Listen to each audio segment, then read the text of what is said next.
Bonsoir à tous, merci d'être avec nous pour cette première édition complète de la soirée sur Al-Oula à la une ce samedi.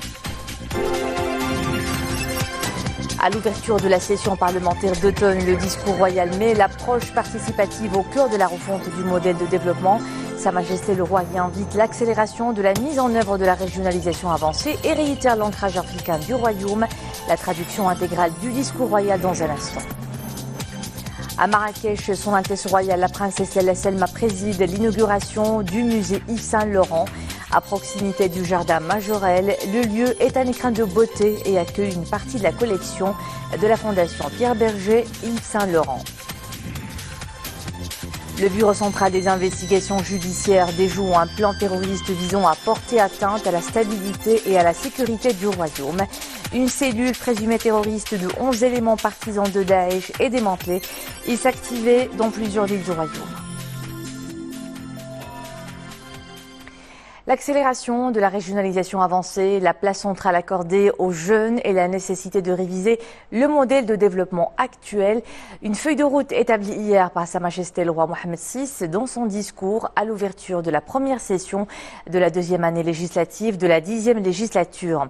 Le souverain y appelle également à établir une corrélation effective entre responsabilité et reddition des comptes et réaffirme l'ancrage africain du Royaume en décidant la création d'un département en charge de ce dossier. Lors de l'ouverture de la nouvelle session parlementaire, le souverain était accompagné de Son Altesse Royale le Prince héritier Moulay Hassan et de Son Altesse Royale le Prince Moulay Rachid. La traduction intégrale du discours royal, Mohamed Lishkar. À son arrivée au siège du Parlement, Sa Majesté le Roi Mohammed VI, accompagné de Son Altesse Royale le Prince héritier Moulay Hassan et de Son Altesse Royale le Prince Moulay Rachid, a salué les couleurs nationales au son de l'hymne national. Avant de passer en revue un détachement de la garde royale qui rendait les honneurs. Sa Majesté le Roi Mohammed VI a ensuite été salué par le président de la Chambre des représentants, le président de la Chambre des conseillers, le wali de la région de Rabat-Salé, Kenitra, gouverneur de la préfecture de Rabat, ainsi que par les secrétaires généraux des deux chambres du Parlement. Et avant de gagner la tribune officielle du Parlement, Sa Majesté le Roi Mohammed VI a tenu à saluer de ses mains du haut du balcon du Parlement la foule enthousiaste des citoyens venus exprimer leur marque de fidélité et de loyalisme à l'auguste personne du souverain et leur indéfectible attachement au glorieux trône alaouite.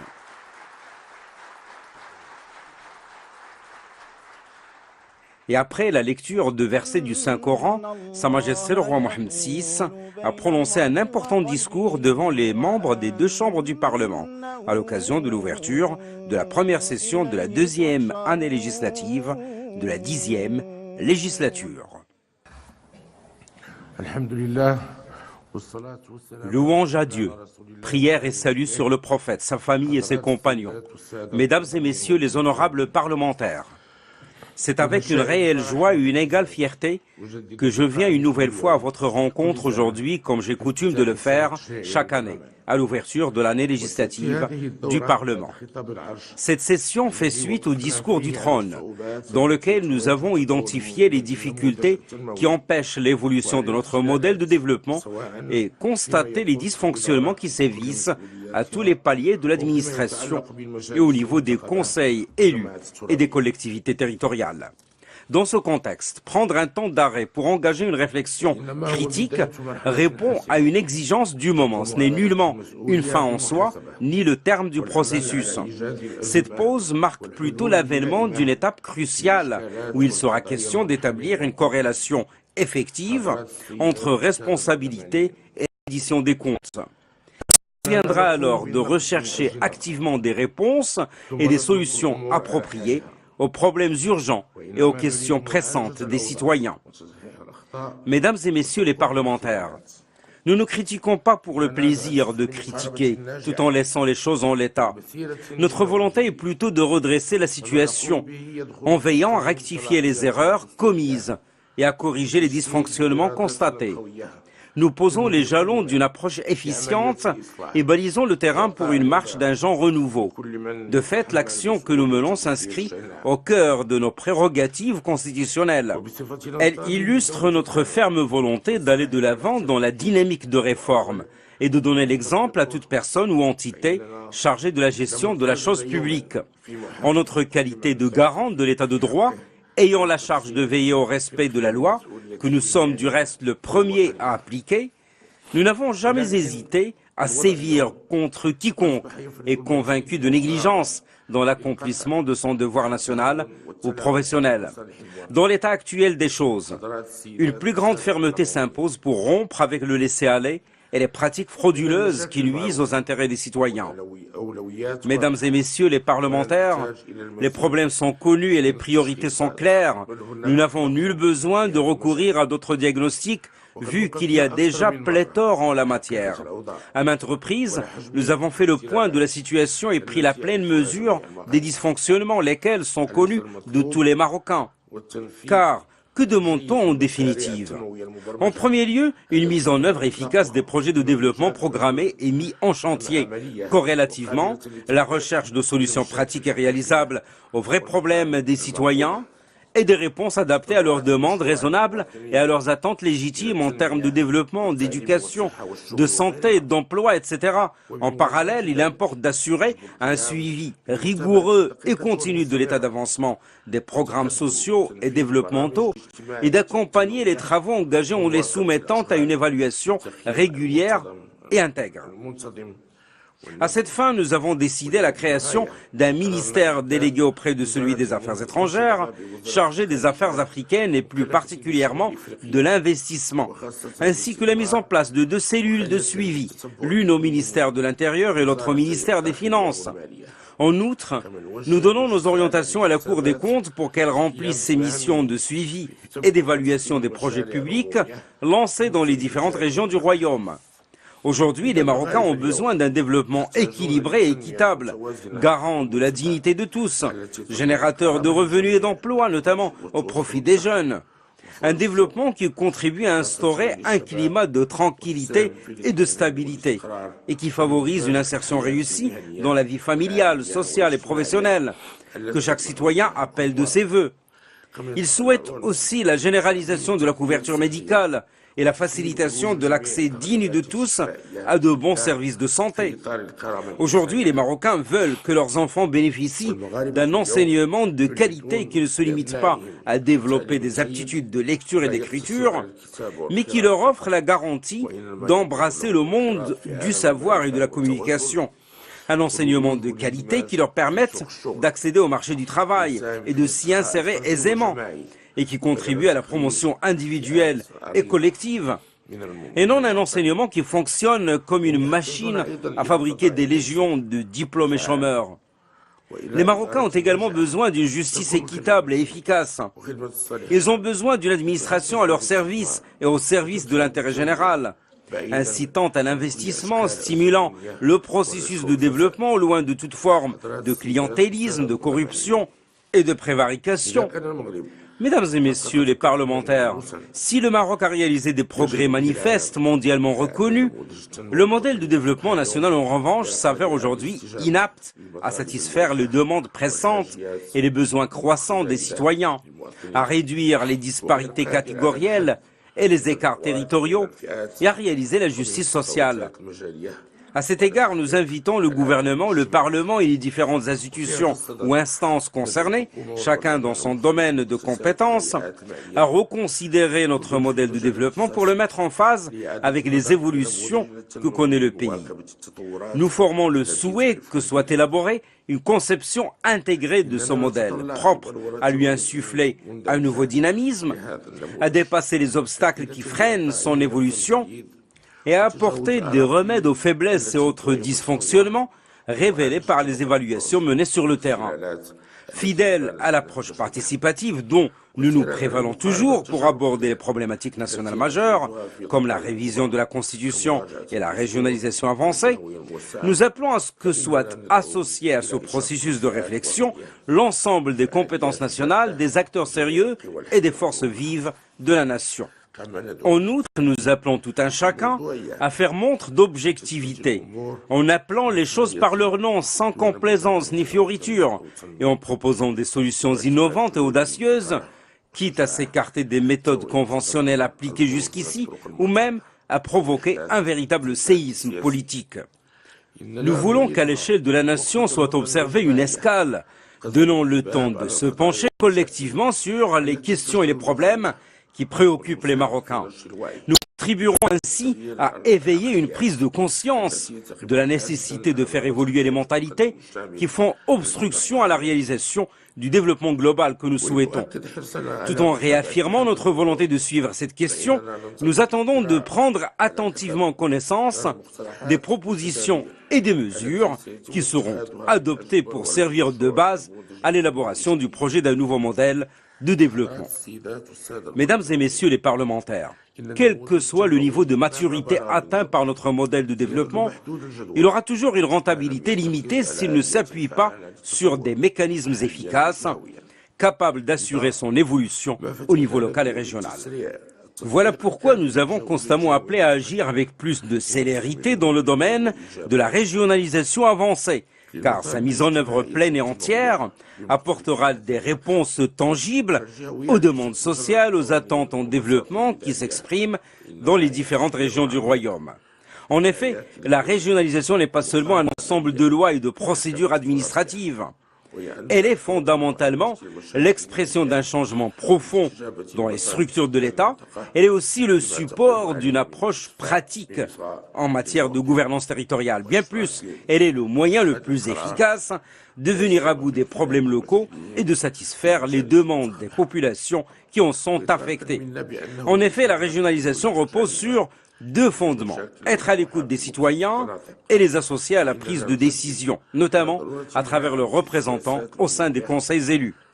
Conscient qu'il n'y a pas de solution toute faite aux problèmes qui se posent dans les différentes régions du pays, nous insistons sur la nécessité d'ajuster les politiques publiques aux préoccupations des citoyens en fonction des besoins et des spécificités de chaque région.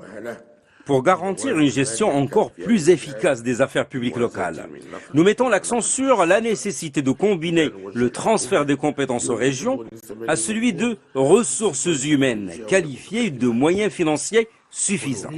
À cet égard, nous donnons nos orientations au gouvernement pour établir un échéancier rigoureux de parachèvement de la régionalisation avancée. Par ailleurs, nous engageons les conseils élus, notamment au niveau des régions, à assumer pleinement leurs responsabilités dans la gestion des affaires de chaque région. À cet effet, ils doivent prendre les initiatives nécessaires pour se mettre en phase avec les populations et satisfaire leurs demandes légitimes. Nous appelons aussi, comme nous l'avons fait plus d'une fois auparavant, à l'élaboration et à l'adoption d'une charte avancée de la déconcentration administrative. Nous exhortons également à la fixation d'un échéancier précis pour l'application de cette charte. Mesdames et messieurs les parlementaires, hélas, le progrès enregistré au Maroc ne profite pas à tous les citoyens. En particulier, il ne touche pas à ceux à qui nous vouons une bienveillante sollicitude. Nos jeunes, qui représentent plus d'un tiers de la population. En effet, assurer la mise à niveau de la jeunesse marocaine pour favoriser son engagement actif et efficient dans la vie publique nationale constitue un défi majeur qu'il convient de relever de manière appropriée. Nous l'avons souligné à maintes reprises, notamment dans le discours du 20 août 2012. La jeunesse représente notre véritable richesse, loin d'être un frein au développement, et l'on constitue le moteur. Du fait des changements sociaux à l'œuvre au Maroc, la jeunesse s'affirme désormais comme un nouvel acteur clé et exerce une influence significative sur la scène nationale. Toutefois, en dépit des efforts consentis, à nos yeux et à ceux des intéressés, la situation de nos jeunes reste insatisfaisante. Parmi eux, nombreux sont ceux qui souffrent de l'exclusion, du chômage, et se trouvent dans l'impossibilité de finir leurs études, parfois même d'accéder aux services sociaux de base. De plus, le système d'éducation et de formation ne remplit pas efficacement son rôle dans la mise à niveau et l'insertion socio-économique des jeunes. Certes, d'un certain point de vue, les politiques publiques sectorielles et sociale réservent une place importante aux jeunes. Toutefois, leur impact sur la situation de cette frange de la population reste limité en raison de la faible efficacité des programmes, de leur manque de cohérence, de leur inadéquation aux spécificités de chaque catégorie de jeunes. Par ailleurs, les questions liées à la jeunesse sont indissociables des problématiques de croissance, d'investissement et de travail. Voilà pourquoi, pour remédier à la situation précaire des jeunes, il est nécessaire d'innover par des initiatives et des projets concrets susceptibles de libérer leurs énergies, de leur assurer un emploi, un revenu stable. Alors seulement ils seront aptes à apporter leur concours actif au développement du pays. À titre d'exemple, je cite le cas particulier des jeunes qui travaillent dans le secteur informel. Leur situation requiert la recherche de solutions réalistes, n'impliquant pas nécessairement la mobilisation d'importantes ressources matérielles, mais assurant des moyens et des espaces de travail appropriés pour qu'ils exercent leurs activités en toute légalité. De tels remèdes ont l'avantage de créer des bénéfices profitables à cette catégorie de la population et au-delà, à la société tout entière. À l'instar de l'initiative nationale pour le développement humain, nous appelons à l'élaboration d'une nouvelle politique intégrée dédiée aux jeunes. Axée fondamentalement sur la formation et l'emploi, celle-ci devrait avoir le potentiel nécessaire pour proposer des solutions réalistes aux problèmes réels des jeunes, notamment ceux qui vivent en milieu rural et dans les quartiers périphériques et pauvres. Pour que cette nouvelle politique puisse réussir et répondre à l'exigence d'efficacité, nous recommandons que les dispositions de la Constitution servent de source d'inspiration pour son élaboration et que la parole soit donnée aux jeunes pour qu'ils y contribuent. Nous appelons aussi à une ouverture sur les différents courants de pensée et à une exploitation judicieuse des rapports et des études dont nous avons ordonné la préparation, notamment le rapport sur la richesse globale du Maroc et la vision 2030 pour l'éducation et la formation. Dans la perspective de l'élaboration de l'adoption de cette politique, nous appelons à activer la mise en place du Conseil consultatif de la jeunesse et de l'action associative. La mission de cette institution constitutionnelle est en effet d'animer le débat sur les questions liées à la jeunesse, d'émettre des avis sur le sujet et d'assurer un suivi de la situation de cette catégorie de la population. Mesdames et messieurs les parlementaires, les dysfonctionnements qui entachent la gestion des affaires publiques ne sont pas une fatalité, les surmonter n'est pas impossible, à condition de s'armer d'une volonté sincère et d'exploiter judicieusement les moyens disponibles. Cette tâche est de votre ressort, Parlement, gouvernement et élus. Vous êtes comptables devant Dieu, devant le peuple et devant le roi de la situation dans laquelle le pays se trouve actuellement. Vous devez donc souscrire avec responsabilité et sincérité à l'effort national visant à changer cet état des choses, loin de toute considération politicienne ou partisane. La patrie appartient à tous les citoyens.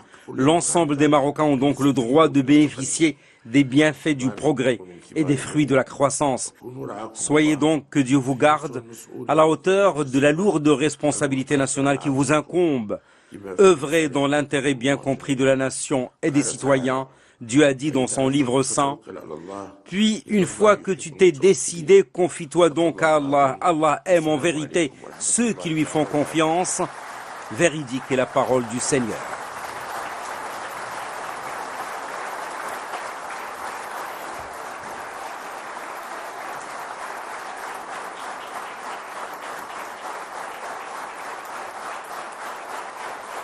Sa Majesté le roi Mohammed VI, accompagné de son Altesse royale le prince héritier Moulay el-Hassan et de son Altesse royale le prince Moulay Rachid, a reçu par la suite le président de la Chambre des représentants, Habib el-Malki, qui a présenté au souverain le bilan des travaux de la Chambre des représentants au titre de la période 2016-2017, ainsi que plusieurs publications de la Chambre.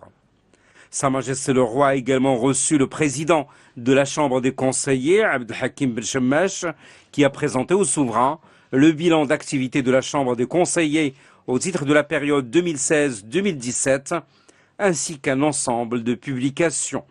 Le souverain a également reçu le ministre délégué chargé des relations avec le Parlement et la société civile, porte-parole du gouvernement, Mustafa Al-Khelfi, qui a présenté à Sa Majesté le roi le bilan de l'action gouvernementale au sein du Parlement au titre de la première année législative de la 10e législature. ainsi qu'une encyclopédie sur les relations entre le gouvernement et le Parlement, dont une partie est dédiée au bilan de la 9e législature 2011-2016.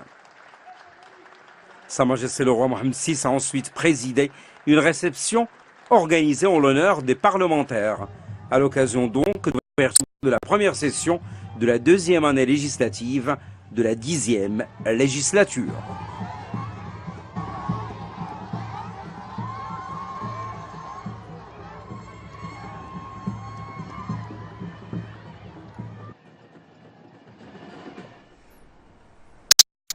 De son vivant, les couleurs du Maroc l'ont constamment inspiré, tout comme la ville du soleil, Marrakech.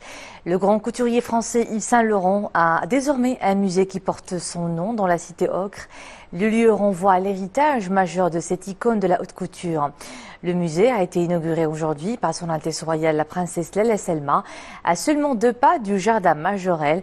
L'espace accueille une bonne partie de la collection de la Fondation Pierre Berger Yves Saint Laurent. Amina Al-Ministre El-Hamdawi nous propose cette visite guidée. À proximité du jardin Majorelle, un bâtiment luxueux donne à voir un assemblage de cubes.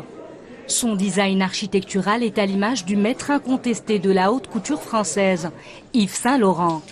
Bienvenue à son nouveau musée, inauguré par son Altesse royale la princesse Lalla Selma.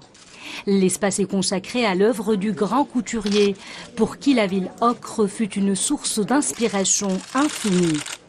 Tous les ans, il venait 2 fois par an dans sa maison à Marrakech pour dessiner ses collections. Il dessinait, il repartait à Paris avec ses croquis qui étaient réalisés dans sa maison de couture avenue Marceau.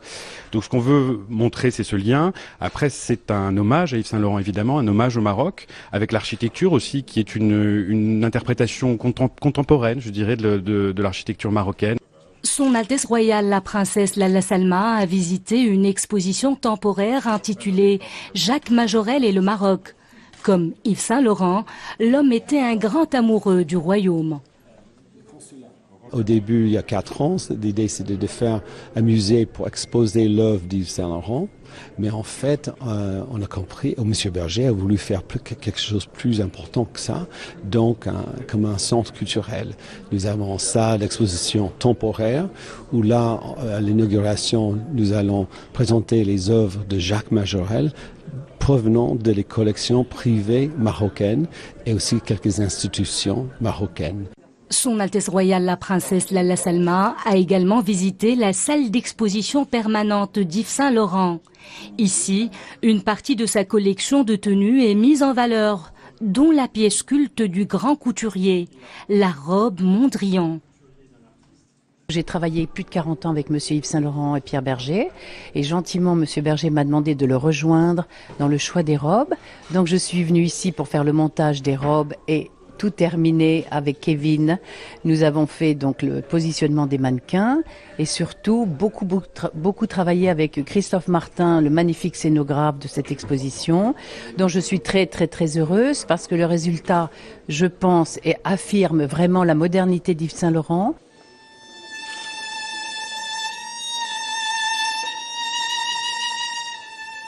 Son Altesse royale la princesse Lalla Selma a également visité l'auditorium Pierre Berger où son Altesse royale a été saluée par le violoniste Renaud Capuçon.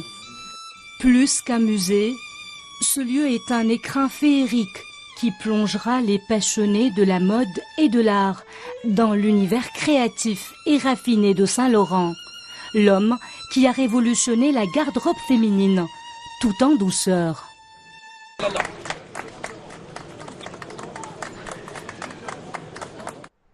Également à la une de l'actualité nationale, gros coup de filet du Bureau central des investigations judiciaires qui a réussi à avorter un plan terroriste visant à porter atteinte à la sécurité et à la stabilité du royaume et à semer la panique chez les citoyens.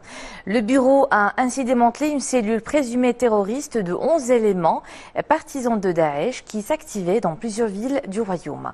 Mohamed Etlejker pour les développements. La cellule démantelée, présumée terroriste, est composée de 11 éléments partisans de Daesh qui s'activent à Fès, Meknes, Khouribga, Casablanca, Zaouïd Chir, Sidi Bnour, Dmnet et Sidi Harazem. L'opération d'avortement du plan terroriste a permis l'arrestation du présumé cerveau de ce réseau terroriste, ainsi que de l'un de ses partenaires dans une planque sûre à Fès, où il a été procédé à la saisie d'armes à feu, 3 pistolets, 2 fusils de chasse, d'une quantité importante de munitions, de petites bonbonnes de gaz, butane, de bombes lacrymogènes, d'une grande quantité de liquide suspect, de produits chimiques susceptibles d'être utilisés dans la préparation des explosifs et de 2 gilets destinés à la fabrication de ceintures explosives.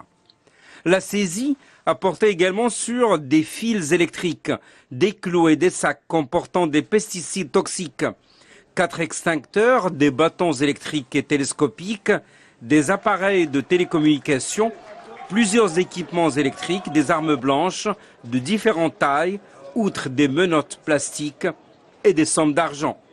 Tous ces produits suspects seront soumis à l'expertise au laboratoire de la police scientifique et technique en vue de déterminer leur nature. L'opération s'est soldée aussi par la saisie d'une voiture suspecte près de la planque sûre, propriété d'un des membres de la cellule, contenant des produits suspects qui seront identifiés par la police scientifique et technique. Les membres de cette cellule avaient planifié des opérations terroristes très dangereuses qui devaient prendre pour cible des sites sensibles à l'instigation de coordonnateurs d'une des branches de Daesh.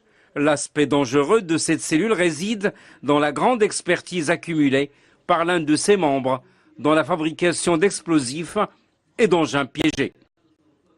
Une opération sécuritaire proactive qui confirme encore une fois les répercussions dangereuses de l'appareil de propagande de l'organisation dite État islamique, organisation terroriste qui ne cesse d'inciter ses partisans à intensifier les attaques terroristes hors des zones de son influence après avoir perdu beaucoup de terrain sur la scène syro-irakienne.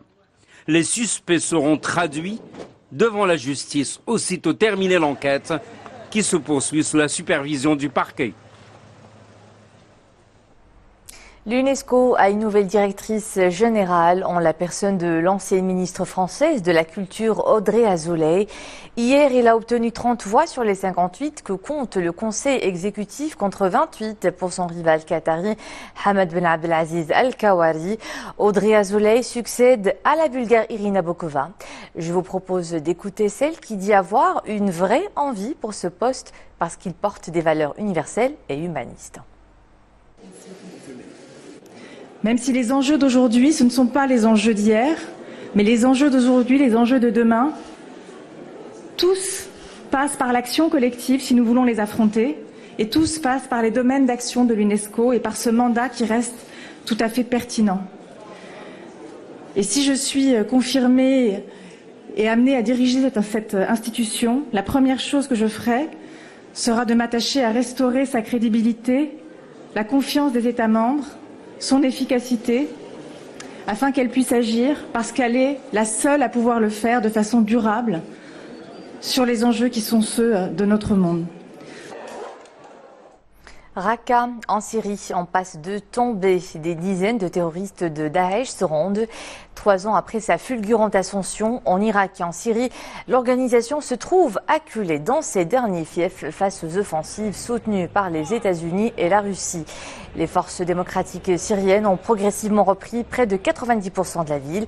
Et selon l'Observatoire syrien des droits de l'homme, quelques 150 combattants étrangers seraient encore retranchés à Raqqa. Pendant ce temps, pas moins de 1500 civils ont pu fuir cette localité au cours de cette semaine en vertu d'une trêve. Le bilan des incendies en Californie grimpe à 35 morts et plus de 200 disparus. Les 17 foyers d'incendie recensés dans le nord de cet État américain se sont mués en de gigantesques brasiers. Plus de 9000 pompiers luttent toujours contre les flammes, mais le retour de vent chaud et sec pourrait attiser le feu. Des progrès sur le terrain ont permis aux autorités d'envisager le retour de certains des 90 000 habitants évacués, notamment à Santa Rosa, la plus grande ville de la région. Direction Washington, où le prix du meilleur gouverneur de banque centrale au monde est octroyé au Wali de Bank al-Maghreb Abdeltaf el-Jouahri, un prix décerné par le magazine spécialisé américain Global Finance. Abdeltaf el-Jouahri s'est distingué au Central Banker Report Cards 2017, un classement annuel établi par le magazine en obtenant la note A, performance excellente, qui le place au sommet de la liste au même titre qu'une poignée de gouverneurs de banques centrales, à l'instar de ceux des États-Unis, de Taïwan et d'Australie. Et toujours à Washington, la directrice générale du Fonds monétaire international a salué les réformes budgétaires et sectorielles opérées par le Maroc. Lors d'une conférence de presse à l'occasion des réunions annuelles d'autonomes du FMI et de la Banque mondiale, Christine Lagarde revoit ses prévisions à la hausse concernant la croissance de l'économie nationale qui doit réaliser un taux de 4,8% en 2017. La politique migratoire du Royaume se renforce et revêt moult aspects en vue d'une véritable intégration des immigrés. C'est justement la vocation du Centre de qualification agricole de Menzel, province de Sfro, une structure qui dispense une formation spécialisée dans les professions agricoles aux immigrés subsahariens avec des débouchés dans la vie active. Reportage Saïd Miawaji, Ibrahim El Ghouti, commentaire Zakaria Moukinbillah. Nous sommes au centre de qualification agricole d'El Menzel, une ville située à 30 km de Safro. Ici, des immigrés résidant au Maroc se forment au métier de l'agriculture. Originaires d'Afrique subsaharienne, ces stagiaires suivent des cours théoriques sur les arbres fruitiers. Objectif, avoir une qualification professionnelle pour pouvoir trouver un emploi. C'est une bonne expérience. Cette initiative offre beaucoup d'avantages aux immigrés résidant au Maroc. Cela va nous permettre de s'intégrer économiquement et socialement. C'est très important pour nous parce qu'elle nous donne une valeur ajoutée et elle nous donne les valeurs de notre pays et comme ici au Maroc. Parce que par exemple, on ne trouve pas le travail ici facilement. Mais avec cette formation, on peut trouver le travail à la campagne. Après les cours théoriques, le groupe suit des cours pratiques sur le terrain. Une occasion pour tester les connaissances et apprendre les techniques de l'arboriculture. La formation est assurée par des cadres agricoles. Les cours se déroulent durant les week-ends. La formation se déroule sur 2 étapes. Une formation théorique au centre de qualification agricole pour une durée de 2 mois. Et puis une formation pratique de 6 mois, durant laquelle les apprentis reviennent au centre pour passer des examens et obtenir leur diplôme.